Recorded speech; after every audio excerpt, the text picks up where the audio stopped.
रमजान का पाक महीना आ चुका है। लोग रोजे रख रहे हैं, ऊपर वाले से दुआएं कर रहे हैं। लेकिन इसी रमजान के पाक महीने में कुछ ऐसा हुआ जो आपके रोंगटे खड़े कर देगा, आपकी सोच से परे ये बात चली जाएगी। नमस्कार, स्वागत है आपका यूपी तक में। मैं हूं आपके साथ गुरांशी श्रीवास्तव। आप देख रहे हैं हमारा खास कार्यक्रम the big crime story. The big crime story में कहानी आज उत्तर प्रदेश के कानपुर की, एक ऐसी कहानी जो आप सुनकर हैरान रह जाएंगे।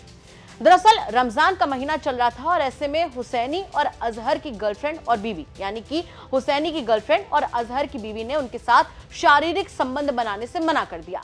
उनका कहना था कि पाक महीना है, ऐसे में वो शारीरिक संबंध नहीं बनाएंगी। लेकिन हुसैनी और अजहर से ये बर्दाश्त नहीं हुआ, जिसके चलते उन्होंने एक नाबालिग लड़के को पहले पकड़ा, उसके बाद उसके साथ कुकर्म किया और उसकी जिंदगी उससे छीन ली। चलिए पूरा मामला आपको विस्तार से बताते हैं। ये पूरी घटना कानपुर के अरेली इलाके की है, जहां पर एक लड़का, प्रॉपर्टी डीलर का एक बेटा जो कि जिम के लिए निकला था, नाबालिग बेटा, उसे हुसैनी ने रास्ते में रोका। उसे झांसा दिया कि वो कॉल गर्ल को बुला कर लाए हैं और वो कॉल गर्ल उस 13 साल के बच्चे की वो दोस्त बनवा देंगे, गर्लफ्रेंड बनवा देंगे। जिस झांसे में वो बच्चा आ गया और उनके साथ चला गया। पहले घर वालों को गुमशुदगी का शक हुआ। बुधवार को जब लड़का गायब हुआ तो गुमशुदगी की रिपोर्ट वगैरह दर्ज कराई गई। लेकिन गुरुवार को एक हाईवे पे कुएं के पास में एक बच्चे का शव मिला, जिसके बाद में धीरे धीरे घटना की परतें खुलनी शुरू हुई। घर वालों ने बताया कि हुसैनी उनके पास आया और उसने बोला कि कहीं मोबाइल चेक करो, कोई मैसेज ना आया हो। और जब मैसेज देखा गया तो पता चला उसी बच्चे के नंबर से 10 लाख की फिरौती का मैसेज आया था। ऐसे में बात घर वालों को खटकने लगी कि आखिर कैसे हुसैनी को पता कि इस तरह का कोई मैसेज फिरौती मांगने वालों की ओर से भेजा गया है। जिसके बाद पुलिस ने थोड़ी सी सख्ती दिखाई और हुसैनी ने सारे राज उगल दिए।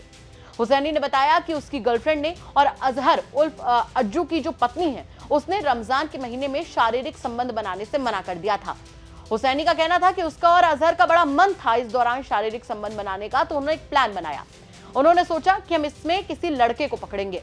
ऐसे में हुसैनी ने बड़ी ही बेशर्मी से इस बात की भी तस्दीक की। उसने कहा कि जो बच्चा है वो देखने में अच्छा लगता था, इसीलिए उन्होंने उस बच्चे को अपने झांसे में लिया। उससे कहा कि हम एक कॉल गर्ल को बुलाकर लाए हैं जिसे हम तुम्हारी गर्लफ्रेंड बना देंगे।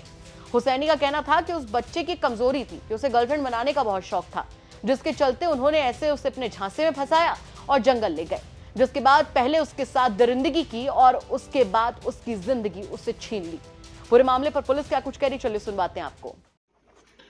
थाना अरौल के मकनपुर गांव में एक नाबालिग लड़के का शव कुएं में मिला था। इस संबंध में पुलिस टीम द्वारा तत्काल सक्रियता बरतते हुए कुछ लोगों को हिरासत में लेकर के पूछताछ की गई, तो एक व्यक्ति के पास मृतक का मोबाइल बरामद हुआ। उससे जब कड़ाई से पूछताछ की गई तो उसने यह बताया कि रमजान का महीना होने के कारण उसकी गर्लफ्रेंड और उसके एक मित्र की पत्नी सेक्स संबंधों से मना कर रही थी, इसलिए इन लोगों ने योजना बना करके नाबालिग लड़के को कॉल गर्ल से मिलाने के बहाने गांव से बाहर ले जा करके उसके साथ दुष्कर्म किया गया और उसकी हत्या कर शव को कुएं में फेंक दिया गया। शव को कुएं से निकलवा करके पंचायतनामा भरकर पोस्टमार्टम के लिए भेजा गया है। एक अभियुक्त को गिरफ्तारी की जा चुकी है। अन्य अभियुक्त की गिरफ्तारी के लिए लगातार दबिश दी जा रही है। अतिशीघ्र उसको भी गिरफ्तार कर लिया जाएगा। अन्य आवश्यक विधिक कार्रवाई की जा रही है।